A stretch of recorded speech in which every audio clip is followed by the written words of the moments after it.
Bugün bahsetmek istediğim konu aslında birçoğumuzun bilerek veya bilmeyerek yanlış yaptığı konu.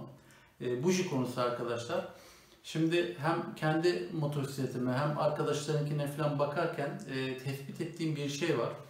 Yaklaşık yani 6-7 tane PX'ten 4'ü yanlış buji kullanıyor arkadaşlar. Ya düşük dişli olan bujiden kullanıyor ya da bizim motosiklet için olmayan bujiden, yani otomobil bujisi kullananlar falan var. Çok çeşitli çıktığı için özellikle buji konusunda bilgilendirmek istiyorum sizi. Verimli olacağına inanıyorum. Neden doğru bujiyi seçmemiz gerekiyor? Ondan da bahsedeceğim. Ama ondan önce çok bilinmeyen bir konudan bahsetmek istiyorum. Dünyada buji ölçü tablosu var arkadaşlar. Yani bujilerin nerede, nasıl kullanılacaksa, hangi maksatla kullanılacaksa buna göre belirlenen bir tablo var. Bu tabloda bujinin üzerindeki, yani bujilerin üzerindeki kodların her birinin bir anlamı var. Önce bundan bahsedeceğim. Elimde benim NGK buji var. Bizim motosikletimiz için olan arkadaşlar B6ES dediğimiz buji. Hemen şöyle çıkarıyorum. Bakın şu. Hemen şurada da mesela bakın B6ES diye özellikle yazar. Şimdi bujinin üzerindeki bu kodlar ne anlama geliyor? Şöyle söyleyeyim. Üst tarafındaki B arkadaşlar buji ölçü tablosuna göre bujinin 14 anahtarla açılabildiğini ve 20.6 milimetrelik bir paso uzunluğu olduğunu söylüyor bize. Baş kısmındaki B. Sonrasında bir sayı var. Bu da 6'dır bizimkilerde. 6 da arkadaşlar bujinin soğuk buji, sıcak buji dediğimiz bir kavram var.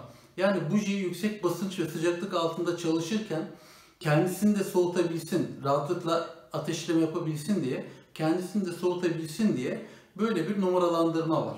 Ne işe yarıyor? Şimdi buradaki seramik kısım arkadaşlar hem buradan gelen elektriği yalıtıyor hem de bujinin soğumasını sağlıyor. Tabii bu seramik kısım iç tarafa doğru da gidiyor.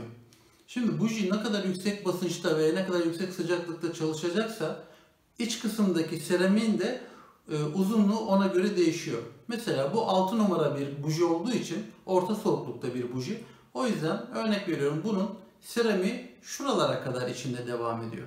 Ama mesela Marusi kit kullanan ya da güçlendirilmiş motor olan arkadaşlarımız 7 veya 8 numara buji kullanıyorlar. Onda da aynı şekilde seramik daha aşağılara doğru geliyor. Yani buji kendisini daha çabuk soğutabiliyor. Daha yüksek sıcaklıklarda ve basınçta çalıştığı için. İşte bu 6 da bunu anlatıyor arkadaşlar.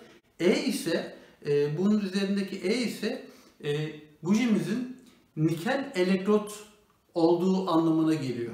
Yine tabloda belirtilen E'nin karşılığı nikel elektrotlu bir buji olduğu anlamına gelir. En sonundaki S ise arkadaşlar bujimizin 0.7 milimetrelik tırnak aralığı olduğu anlamına gelir. Yani biz bujimizi seçerken bu değerdeki bir bujiyi almamız gerekiyor. PX200'ün manuelinde yazan ve fabrika çıkışı kullanılan buji bu arkadaşlar. Şurada elimde de Opel Corsa'nın bujisi var. Bunu takmışlar. Tabii kötü durumdaydı. Zaten yanmış da buji. Buji için ayrıyetten bir video çekeceğiz. Ama öncesinde bunu bilgilendirmek istedim. Bujinin üzerindeki kodlar ne işe yarıyor diye arkadaşlar. Bir de şöyle bir durum var. Kullandığımız buji mutlaka normal şartlarda 15.000 kilometre gitmesi gerekiyor. Ama biz aralıklarla işte bakım yaparken ya da 4.000 kilometrede bir silindir üst kapağını çıkarıp temizleyeceksek şayet bujimizi bir çıkarıp temizlememizde fayda var arkadaşlar. Bir de şöyle bir bilgi vermek istiyorum. Şimdi bizim bujimize ne dedik? B6ES dedik. Şimdi eğer motosikletinizi kullanırken kablosuz kulaklık, Bluetooth kulaklık veya herhangi sinyalle çalışan bir cihaz kullanıyorsanız arkadaşlar, Türkiye'de pek yok ama BR6ES yani BR6ES olan bujiyi tercih edebilirsiniz. Oradaki R ise bujinin ateşlemeden kaynaklı rezonans ve sinyal dağılımının sönümlenmiş halidir. Yani araba kullanırken radyoda böyle bir cızırtı, gaza bastıkça radyodaki cızırtının da arttığını, azaldığını duyarsınız. İşte bu R olan bujilerde, BR olan bujilerde arkadaşlar frekans filtresi vardır üzerinde. Yani içerisinde özel bir katmanla bujinin dışarıya yaydığı frekans engellenmiştir. Bu tip bujileri de kullanabilirsiniz. Şu an ben Türkiye'de olmadığı için Almanya'dan getiriyorum. Ama oldukça kullanışlı bir buji.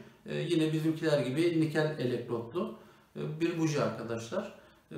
Doğru bujiyi kullanın. Hava yakıt karışımınız iyi olsun. Motosikletin en yüksek verimliliğini ancak bu şekilde sağlarsınız.